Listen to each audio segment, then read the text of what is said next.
the thumbnail is at all, but it's the most anticipated games for 2023. We'll have to see what it is. I feel like every year I say next year. That's the year when video games come back to life, and then this comes out. But this year, 2023, this is the one, everybody. Section 8!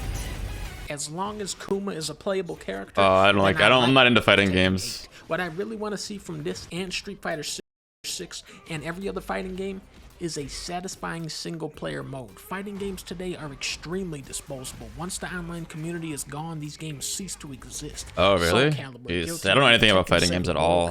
The single player for these games. I remember that dude though. What's his name? I remember that dude. I think he's from Soul Calibur, right? I think I played Soul Calibur 4 years and years ago. Player for these.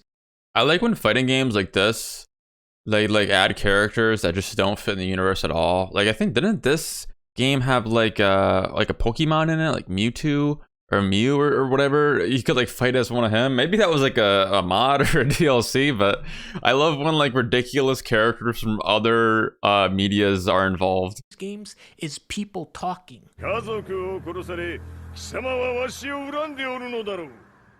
How do you know about that? Like, what the fuck are we doing out here? Most fighting games already have the components needed for a great single-player game. They just need to structure them in a more exciting way. Hollow Knight, Silk Song, and Hades 2 are coming up, both great action games. Oh shit, those are both games. I from the makers of Celeste, suck at those kind of games though. And Mina the Hollower from the makers of Shovel Knight. I played the demo for this. It's like a Game Boy Zelda meets Castlevania. Pepper Grinder is finally coming out. I remember talking about this years ago. It's looking a lot fancy. I gotta get more into like these indie like pixelated games. Like I really like Stardew Valley. I think that was like the most like pixelated kind of like, I guess pixelated is a weird way to describe it, but that was like the most like indie-ish kind of game I've been into like pretty recently.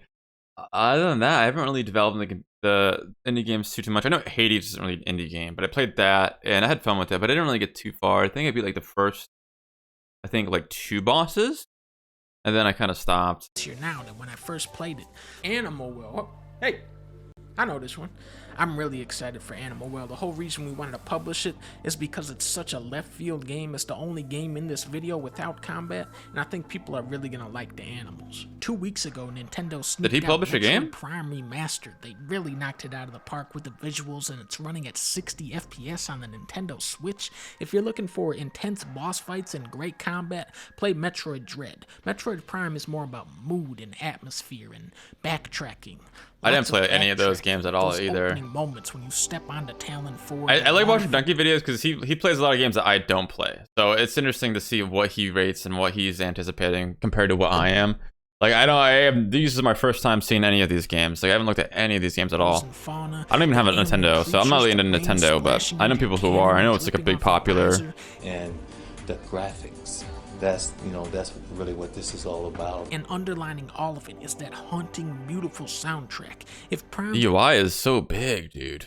Can you like reduce the size of this? Like look how big this takes up like so much of your screen. That would be annoying. 4 looks and sounds like this, Metroid fans are gonna be living very large. Final Fantasy 16 is coming. Okay, Final Fantasy 16. I played Final Fantasy 14, right? The MMO. I just banged my headset. Final Fantasy 14 MMO is really good. I actually really want to get back into it and play it, and I don't know anything about the Final Fantasy series or lore or story at all, but I know like Final Fantasy 14 is its own separate thing. But after watching the Final Fantasy 16 trailer, the combat, the cinematics, I might have to check out some of these games. Coming out this summer. This will be the first Final Fantasy where you can actually marry a chocobo. Spider-Man 2 is Sony's big game this year. Hopefully they'll be able to bring back the pizza minigame with this one. This is the last Spider-Man game I played. Big Wheel as one of the main villains. Big name horror remakes coming up with Resident Evil 4 and Silent. I played Resident Evil, I think one of the remakes that came out like a year or 2 ago, and that was my first Resident Evil experience. Now, I feel like I was talking to somebody, one of my friends, he says that they're very different from the newer ones, like Resident Evil Biohazard and Resident Evil Village. I'm guessing they're probably a little bit more streamlined to modern gaming. It's probably a little easier. Like, I remember the remake I played, like, you had like 5 bullets, and ammo was so scarce. If you wasted more than like 3 bullets, you were just kind of like, it was kind of like GG at that point. I don't know what the difference is now. I know there's still amazing games. I just know that they're different. So I think I definitely will try out these remakes more and more. Hill 2, there is nobody in life more evil than the guy who says Resident Evil 4. I always laugh when he says that. I think it's when he goes 4. It's like, damn, we're really on number 4 already? Resident Evil, The Mercenaries 3D. Oh wow. Resident Evil 4 is 3D. the most famous of all Resident Evils, okay? It was the first game to reinvent the series, and it's still a really solid shooter. If I was betting money, I'd say Resident Evil 4 will be the better game, but I'm more excited for the Silent Hill 2 remake because I have no idea what a modernized version of that would play like. I never played that. The movies, okay. I am not into horror movies at all, but like Silent Hill, I watched. I think my brother was watching with his friend, and my brother's 6 years older than I am. So I was like a youngling, and then he puts on Silent Hill. I'm hanging out with him and his friend. He puts on Silent Hill, and I'm just like, fuck. When that priest came out, that priest who was that crazy lady, and she started like she freaked me out, dude. I was like 12 years old. She's like, what the fuck? Walking around, but a game would be cool. Picking stuff off the floor. Like, how do you update that? Will they turn it into another zombie? Oh, those things game? were creepy. What about the funny pizza guy? Is he still gonna go? And most importantly, will there still be the dog ending? Death Stranding 2 was officially announced at Jeff Keighley's house, but unofficially... Okay, Death Stranding, I don't know. I watched gameplay, and it looks... Like, I think the only reason it's hyped and popular is because of the trailer and because they got the Walking Dead dude. What else does this game have? Like, the trailer is really weird. There's babies in, like, these futuristic caskets or whatever. These, like, little tomb... I don't know what the hell it's called them. And then the gameplay is this dude running around as a FedEx driver. Announced like 3 times by Norman Reedus because he what, tell me how you have a trailer like this and then you're just walking around from point A to point B. Like what is the point? Like I don't get it. When I It looks so reviewed stupid. Death Stranding, I hoped it would be the last Strand type game, but looking back, really I hope it'll be the worst Strand type game. Like, Stealth, combat, boss fights, huge cutscenes. I say leave all that behind with Metal Gear Solid and make Death Stranding. I love how the developers, like when they're getting interviewed and like this game will like change the way video games are played.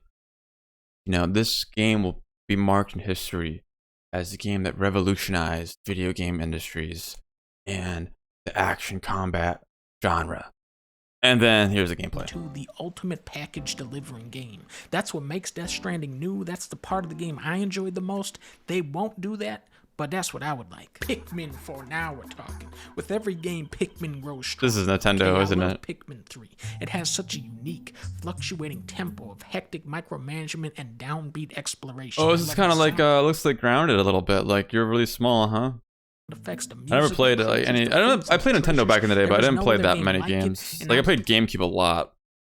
Zelda, I was really into like Twilight Princess, Crash Bandicoot, obviously Smash Bros. Kind of like the mainstream stuff, but I didn't play this at all. Tired of parading an army of 100 Pikmin around on the screen, and now they got this guy, Ochi, who is a funny doggy. This game will be a masterpiece. Tears of the Kingdom is coming out in 2 months, and I feel like Nintendo hasn't even started. Oh, there's another Zelda coming out. I need to play Breath of the Wild, man. I haven't played that. I played that for like a few hours, and I used to love Zelda growing up, right? And I really want to get back into Zelda. It's just I don't have a Switch, and like I wish Nintendo would just copy Sony and just like port their big titles onto Steam or PC. You know, that'd be really cool. I would love to play Zelda. Marketing it yet? You can like Zelda, like in like a high frame rate and a high resolution, even if it's just like 60 FPS, whatever. But like on a nice computer would be pretty sweet. Rewind time, maybe you build vehicles like Banjo Nuts and Bolts. I remember trying to make a boat in the last one, and it didn't pan out for me. Maybe it's still...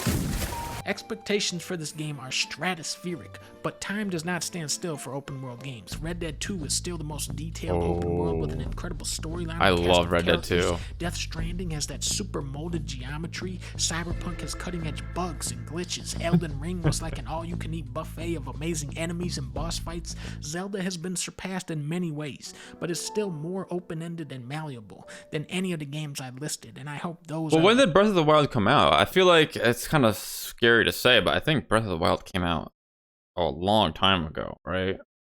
Like maybe 6 or 7 years ago. I don't know, but it's been a while, so they definitely have to innovate a little bit. Elements they expand on. So yeah, we got a lot of stuff coming out this year, but wait, there's one more. Armored Core 6 from Software has already I us saw with this a whole trailer. robot game. Do you guys remember this video? Funny This game birds looks have sick. a sword fight with their beaks raffle. Most of the video was footage of trains, and people were like, Dunkey, what the fuck is this? This is the kind of reaction I think people will have to Armored Core 6. People will be furious, but the true fans know that Armored Core is just a practice run for the game that From Software actually wants to make. Metal Wolf Chaos 2. That was a good video. Dunkey's videos are always funny, man. I love Dunkey. I've been watching him for years and years and years. Oops, that was a good one. That was a good one. A lot of those games I didn't even hear about, so it's cool to see what he's interested. A lot of the indie games at the start, and then obviously that From Software game. I saw the trailer. That game looks sick. Zelda I'm not gonna play. But a lot of those games looks pretty cool. Death Stranding 2, not interested at all. But I think the biggest game I was looking forward to this year was Hogwarts Legacy, and that's already out. So that was a good video.